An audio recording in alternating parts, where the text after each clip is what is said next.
మొత్తానికి నిన్న బడ్జెట్ సమావేశాల సందర్భంగా అసెంబ్లీలో కొంత వాడివేడి చర్చ జరిగింది. ఆ చర్చ సందర్భంగా దూషణల కాడికి వెళ్ళిపోయింది. అయితే కోమటిరెడ్డి వెంకటరెడ్డి గారిని ఆఫ్ నాలెడ్జ్ అని చెప్పి హరీష్ రావు గారు అనడం, నువ్వు ఎత్తు పెరిగినవు మనిషివి కానీ నీకు బుర్ర పెరగలేదు, నువ్వు డమ్మీ మంత్రివి అని డమ్మీ అల్లుని అని చెప్పి ఆయన కూడా అనడం జరిగింది.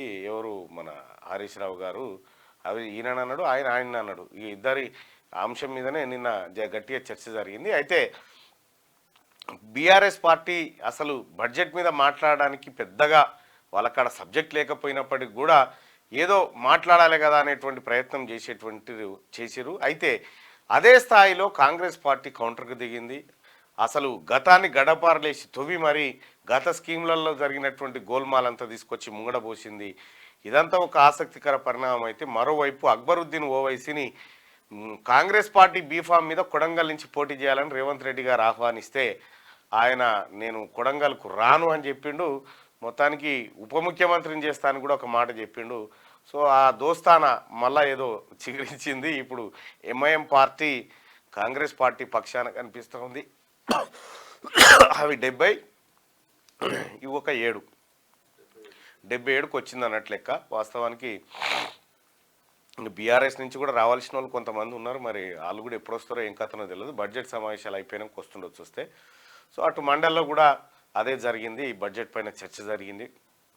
అటు విపక్షాలు కానీ ఇటు మేము కానీ అంటే సబ్జెక్టు మీద మాట్లాడుకొని రావడం జరిగింది. సో మళ్ళా ఇక మాకైతే 2-3 రోజులు సెలవులు ఉన్నాయి. ఆ తర్వాత మళ్ళీ 31, ఆ తర్వాత 1-2 తారీఖులో బిల్స్ ఉన్నాయి. ఇది నిన్న అసెంబ్లీలో జరిగినటువంటి అంశం. అయితే కేసీఆర్ చీలుస్తా చెండాడుతా అన్నటువంటి కేసీఆర్ చెండు లేడు, చీల్చుడు లేడు, పత్త లేడు, అటెంకాలం రాలే. మళ్ళా ఏదో నామకే వాస్తే అట్లా వచ్చి సంతకం పెట్టి అవతల పడ్డాడు మొన్న.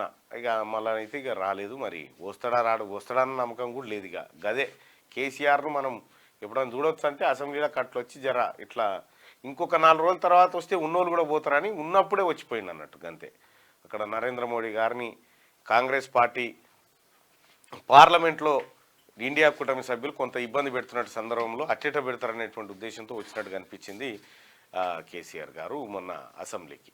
మార్నింగ్ న్యూస్లో వెలుగు దినపత్రికలో ఉన్నటువంటి ప్రధానమైనటువంటి వార్తలు చూద్దాం. ఇవాళ బోనాలు మళ్ళీ హైదరాబాద్లో ఉన్నట్టునే జోరుదారుగా. రాష్ట్ర కొత్త గవర్నర్గా జిష్ణుదేవ్ వర్మ నియమించిన రాష్ట్రపతి ద్రౌపది ముర్ము, తెలంగాణ కొత్త గవర్నర్గా జిష్ణుదేవ్ వర్మ నియమితులయ్యారు. రాష్ట్రపతి ద్రౌపది ముర్ము ఈ మేరకు ఆయనను నియమించారు. అలాగే 9 రాష్ట్రాల గవర్నర్లను నియమిస్తూ శనివారం ఉత్తర్వులు జారీ చేశారు. రాజస్థాన్ గవర్నర్గా హరిబాబు కిషన్ రావు బాగ్డే, సిక్కిం గవర్నర్గా ఓంప్రకాష్ మథూర్, జార్ఖండ్ గవర్నర్గా సంతోష్ కుమార్ గాంగ్వార్, ఇక అలాగే ఛత్తీస్గఢ్ గవర్నర్గా రమన్ దేకా, మేఘాలయ గవర్నర్గా సిహెచ్ విజయశంకర్ నియమితులయ్యారు. మొత్తానికి 9 రాష్ట్రాలకు కొత్త గవర్నర్లు నియమించారు. మన పాత గవర్నర్ పోయిండు, ఆయన ఇన్ఛార్జ్ ఉండే, ఇప్పుడు కొత్త గవర్నర్ వచ్చిండు. అయితే తమిళసై గారు మంచిగానే ఉండే కానీ మరి ఆ ఎన్నికల్లో పోటీ చేస్తా అని చెన్నై సెంట్రల్కి వెళ్ళిపోయింది, రాజీనామా చేసి కథమాటిపోయింది. ఇక ఆయన పోయింది. మళ్ళీ కొత్త ఇప్పటికి ఇద్దరు మారిరు. సిస్టమ్ ఆగితే బతకలేమా?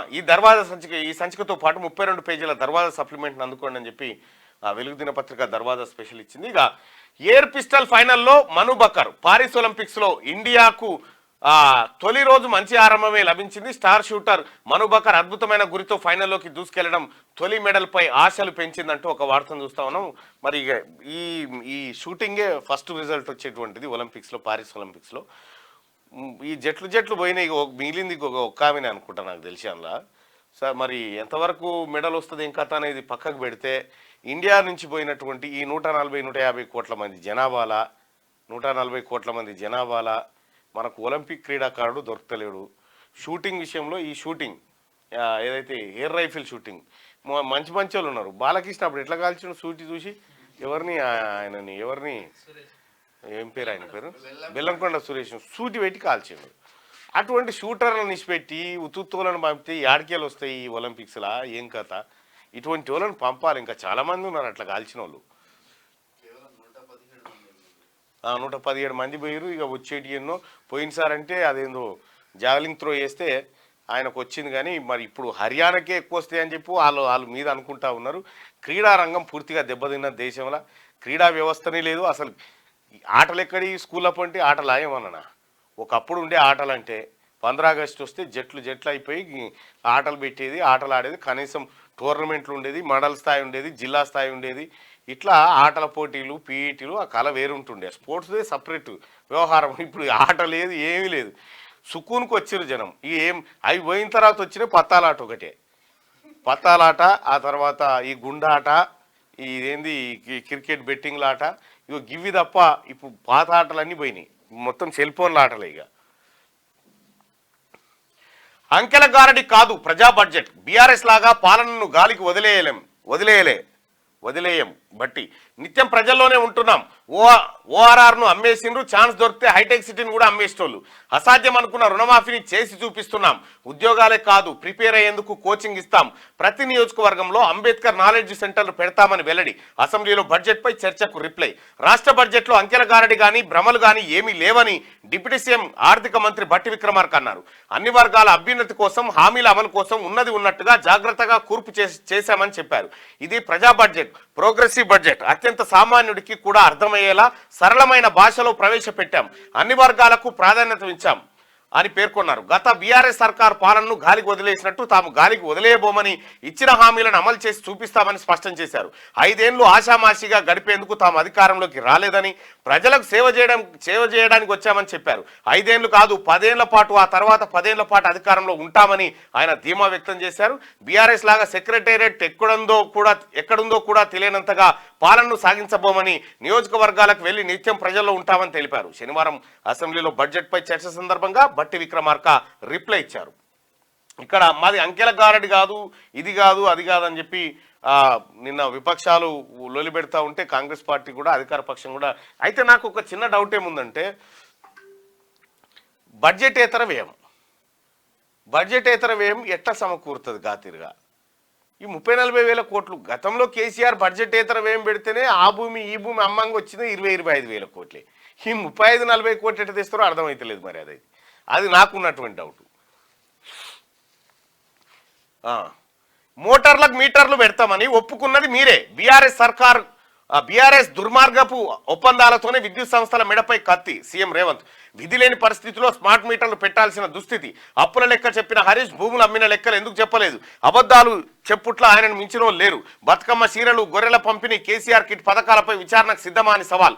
అసెంబ్లీలో సీఎం రేవంత్, హరీష్ రావు మధ్య వాడి వేడి చర్చ. వ్యవసాయ మోటార్లకు మీటర్లు పెడతామని ఒప్పుకున్నది గత బీఆర్ఎస్ ప్రభుత్వమేనని సీఎం రేవంత్ రెడ్డి తెలిపారు. దీనికి సంబంధించి 2017లోనే కేంద్ర ప్రభుత్వంతో ఒప్పందం చేసుకుందని చెప్పారు. కేంద్రంతో నాటి బీఆర్ఎస్ సర్కార్ చేసుకున్న దుర్మార్గపు ఒప్పందాల వల్ల విద్యుత్ సంస్థల మెడ మీద కత్తి వేలాడుతున్నదని అన్నారు. ఒప్పందాలు అమలు చేయకపోతే కేంద్రం చర్యలు తీసుకుంటుందని, దీంతో విధిలేక మోటార్లకు స్మార్ట్ మీటర్లు పెట్టాల్సిన పరిస్థితి వచ్చిందని పేర్కొన్నారంటూ ఒక వార్త. అయితే గతంలో నరేంద్ర మోడీ గారి ప్రభుత్వం ఏం చేసిందంటే, కేసీఆర్ అప్పు కావాలని పోయిండు. అప్పు కావాలని పోతే అప్పిస్తాం, కానీ విద్యుత్ ఎంత, నువ్వు డిస్కంలను మోసం చేస్తా ఉన్నావు, విద్యుత్ ఎంత కాలుస్తా ఉన్నావు, ఎంత నువ్వు విద్యుత్ డిస్కంలకు కట్టాలి, ఏం కథ, ఈ లెక్క చెప్పు. లెక్క కావాలంటే నీకు అప్పు కావాలంటే ఇస్తాం, కానీ ఎఫ్ఆర్బిఎం 0.5% పెంచుతాం, ఓకే, కానీ ఏం చేయాలి, నువ్వు మోటార్లకు మీటర్లు పెడతా సార్ అని చెప్పి సంతకం పెట్టించిండు కేసీఆర్. అట్లే పెడతా సార్ అన్నాడు.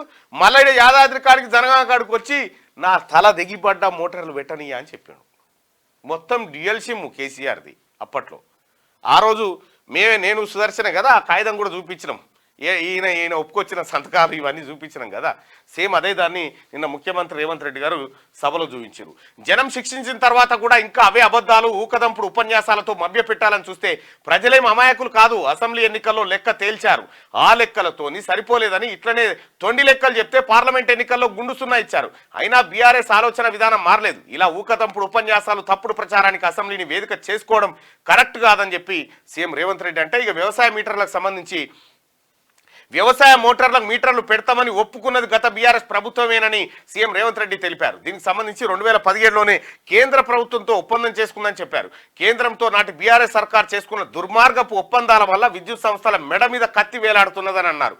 ఒప్పందాలు అమలు చేయకపోతే కేంద్రం చర్యలు తీసుకుంటుందని, దీంతో విధిలేక మోటార్లకు స్మార్ట్ మీటర్లు పెట్టాల్సిన పరిస్థితి వచ్చిందని చెప్పి నిన్న అసెంబ్లీలో పేర్కొన్నారు.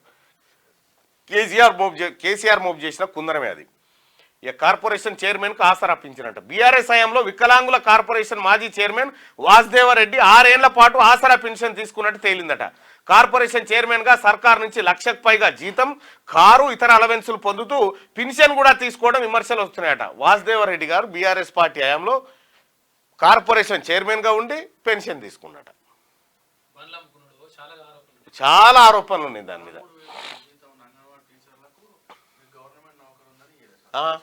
గవర్నమెంట్ నౌకరుండి పింఛన్ వేయరు, మరి గవర్నమెంట్ నుంచి జీతం తీసుకొని మళ్ళీ పింఛన్ తీసుకున్నట.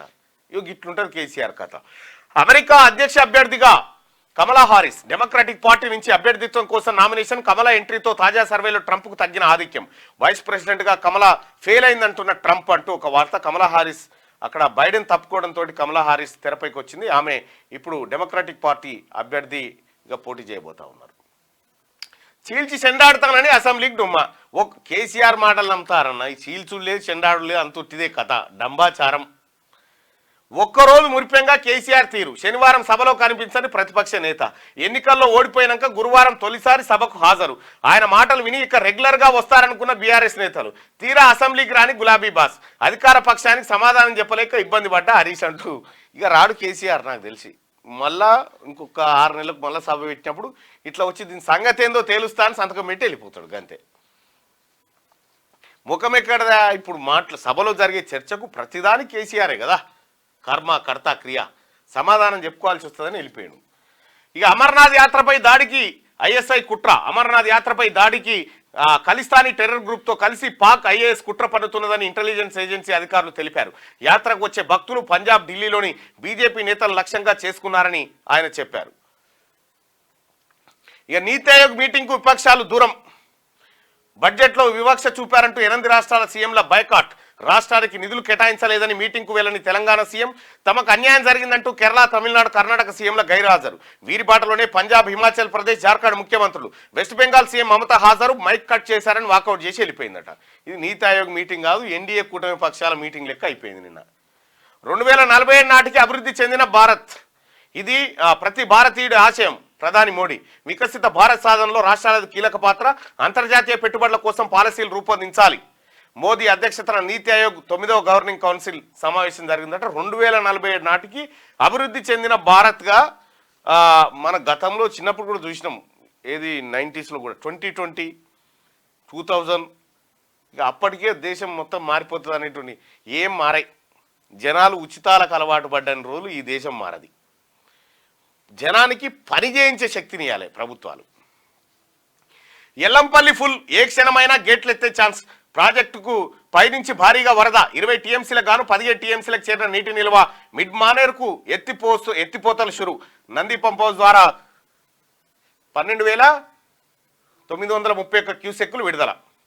మొన్నటి వరకు వెలవెలబోయిన ఎల్లంపల్లి ప్రాజెక్టు ఉమ్మడి ఆదిలాబాద్ జిల్లాలో కురుస్తున్న భారీ వర్షాలు, గోదావరి వరద కారణంగా వారం రోజుల్లోనే నిండుకుండలా మారింది. ప్రాజెక్టు కెపాసిటీ 20.175 టీఎంసీలు కాగా శనివారం సాయంత్రానికి నీటి నిల్వ 17.375 టీఎంసీలకు చేరింది. పైనుంచి వస్తున్న వరద మరింత పెరిగితే ఏ క్షణమైనా గేట్లెత్తే అవకాశం ఉంది. ప్రస్తుతం క్యాచ్మెంట్ ఏరియా నుంచి 13,659 క్యూసెక్ల ఇన్ఫ్లో కొనసాగుతూనే ఉంది. ఒక గోదావరి కాదు, అటు కృష్ణా కూడా పరివాహకం పెరిగిపోయింది. అటు ఆల్మట్టి నుంచి, నారాయణపూర్ నుంచి, జూరాల నుంచి వరద వచ్చుడుతోటి ఈ శ్రీశైలం దాదాపుగా ఇవాళ 145 టీఎంసీలకు చేరింది. శ్రీశైలం మొన్న మేము దర్శనానికి పోయినప్పుడు 3 టీఎంసీలు 4 టీఎంసీలు ఉండే అలా 145 టీఎంసీలకు చేరింది. ఇప్పుడు జర నిండుకుండలే కనిపిస్తుంది. మొత్తం ఇంకో 215 టీఎంసీలు అంటే ఇంకొక 50-60 టీఎంసీలు నిండితే మొత్తం నిండుకుండలెక్క కనిపిస్తుంది. అప్పుడు ఇక సాగర్లకు ఇటు రైటు అటు లెఫ్ట్ 2 విద్యుత్ స్టార్ట్ అయిపోయింది. సాగర్లకు కూడా రిలీజ్ చేయబోతా ఉన్నారు. ఇంకా దేశం విదేశం, లోయలో పడిన కారు 8 మంది మృతి. జమ్మూ కాశ్మీర్లోని అనంతనాగ్ జిల్లా దక్సం ఏరియాలో ఓ కారు లోయలో పడింది. ఈ ఘటనలో ఒకే కుటుంబానికి చెందిన 8 మంది మృతి చెందారు. మృతుల్లో 5 చిన్నారులు, 2 మహిళలు కూడా ఉన్నారట. అయ్యో పాపం. ఇటు ఉప్పొంగుతున్న గోదావరి, భద్రాచలం వద్ద 53 అడుగులకు చేరుకున్న నీటి మట్టం. 3వ ప్రమాద హెచ్చరిక జారీ చేసిన ఆఫీసర్లంటూ ఇంకొక వార్తను చూస్తూ ఉన్నాం. మొత్తానికి వర్షాలు పుట్టుకున్న పడకపోతే ఇవి కాంగ్రెస్ వాళ్ళ పాపమేనా, వాళ్ళు వచ్చారు కాబట్టి పర్లేదు. అందరూ ఇవి పడ్డాయి, నిండుకుండ లెక్క అయినాయి కాబట్టి ఇప్పుడు ఏమంటలేరు. కానీ లేకపోతే ఎంత ప్రమాదం, ఎంత బట్టగాలు చేద్దరో, ఎంత మీద నూకేద్దరో. ఇది వెలుగు దినపత్రికలో ఉన్నటువంటి వార్తలు. దయచేసి మార్నింగ్ న్యూస్ చూస్తున్నటువంటి మిత్రులారా ఈ లైక్ బటన్ని దయచేసి ఒక్క క్షణం ఈ లైక్ బటన్ పైన క్లిక్ చేయాల్సిందిగా మీ అందరు రిక్వెస్ట్ చేస్తూ ఉన్నా. ఒక్క నిమిషం ఈ లైక్ కోసం షేర్ కోసం క్లిక్ చేయండి.